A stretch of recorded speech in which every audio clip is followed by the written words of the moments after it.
રશિયાના રાષ્ટ્રપતિ Vladimir Putin ભારતની મુલાકાતે છે। પુતિન અને પીએમ મોદીની મુલાકાત પહેલા દુનિયામાં ઘણા બધા એવા દેશ છે કે જેમની ઊંઘ હરામ થઈ ગઈ છે। પુતિન ભારત આવ્યા તે પહેલા એવું તો શું થઈ ગયું કે દુનિયાના અમુક દેશો રાત ઉજાગરા કરી રહ્યા છે। તો સાંભળો, ભારત અને રશિયા વચ્ચે એક કરાર પર હસ્તાક્ષર કરવામાં આવ્યા છે કે પાકિસ્તાન અને ચાઇના તો જાણે હક્કા બક્કા રહી ગયા। પુતિનની વિઝિટ પહેલાં જ ભારત અને રશિયા વચ્ચે રેલોસ એગ્રીમેન્ટ સાઇન કરાયું છે।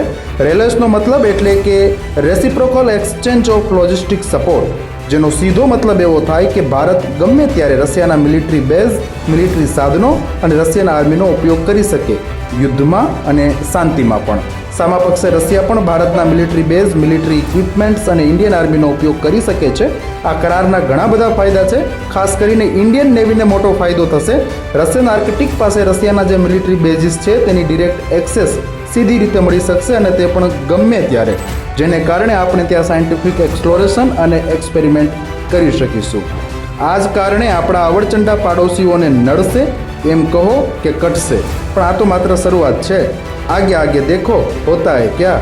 પણ આ એક વાત સાચી છે કે આ કરારથી અને પુતિનની ભારત મુલાકાતથી ઘણા ફાયદા છે અને આ મુલાકાત ખૂબ જ સ્પેશિયલ છે, જેથી આપણે પુતિનની મુલાકાતને આવકારીએ છીએ અને ભારત રશિયાના હિતોની સુરક્ષા માટે બંને મિત્ર દેશો કટિબદ્ધ છે।